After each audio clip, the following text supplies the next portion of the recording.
Collaboration is the only way to solve really big problems in an organization. The lone genius is a myth. There is no singular lone genius that's done anything. In fact, all of the great solutions I've ever seen in my career were created not just by 2 people or 3 people working together, but surprising teams working together to change the world. And it's not just a sense of collaboration. What we're talking about here is disruptive collaboration. This is the idea. As a leader, you take your courage and you convince yourself to disrupt the current set of conversations going on at your company. To create a team, and I want you to ask yourself, who has a stake in the outcome? And then when you get the answer, ask the question again. Who has a stake in the outcome that's never at the table? Then once you get that answer, I want you to say, who has a stake in the outcome who is forbidden to be at this table? Because I'll tell you something, real solutions in this world come from unholy alliances, surprising conversations, uncomfortable partnerships where you as a leader grow into your shoes by taking everyone in the room from meism to weism.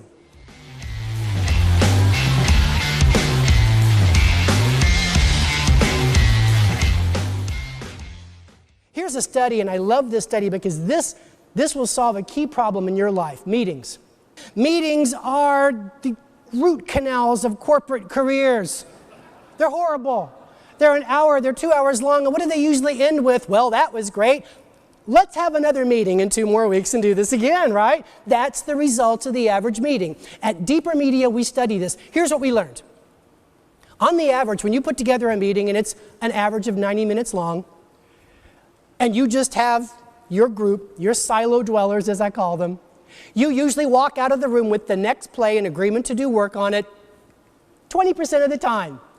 The other 80% of the time, it's an excruciating process that leads to another meeting, or as I like to call it, half a root canal, okay?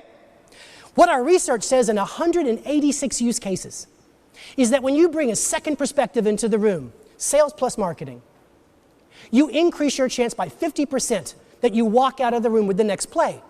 Because people with different perspectives, they have a different story they tell themselves about what works.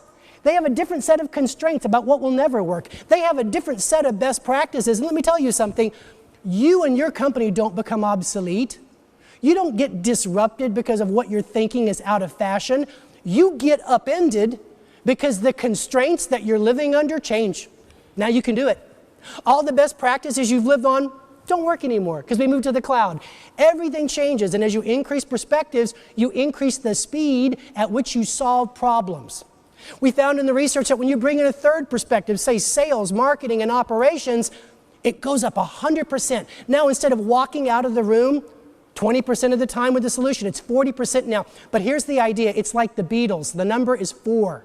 You gotta have Ringo. Got to have Ringo. Even though he has an idea for a song. But anyway, you got to have 4. So think of it as sales and marketing and operations. And if you're a bunch of old geezers, bring in a millennial. And that perspective will blow your mind. You got 4 now. We've learned that you walk out of the room over 80% of the time with the next play and commitment to work. Because the wider you go, the faster you solve.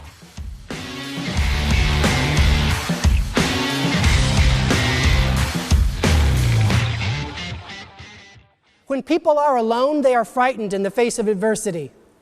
But when they collaborate with other people, they're a team. And it changes their sense of courage. And it's important for you to show the courage to convince people to create what I call collaborative webs. Not just meetings in the silo where you compare notes and patch the status quo and preserve the way things are. I mean collaborative webs that go widely across the enterprise. Talking to the land of no, engaging with the world of slow, doing deals with competimates. The most courageous thing you express as a leader is the idea that you tell your people when you get stuck, I want you to go wide. Don't tell them to think outside of the box. Tell them to solve outside of the lines.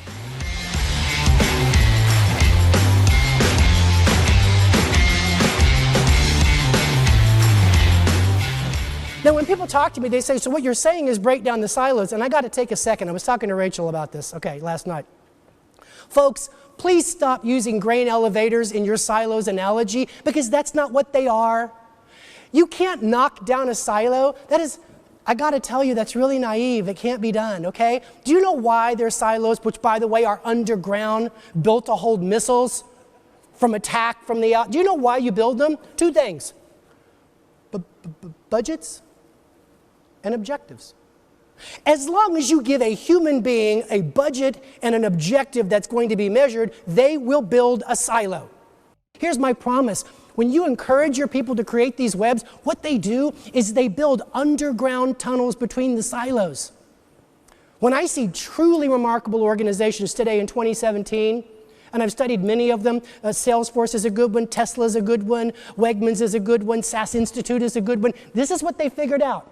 One problem at a time, courageous leaders have fostered disruptive, collaborative webs, and they've connected the groups together and created an organization driven around a common shared vision.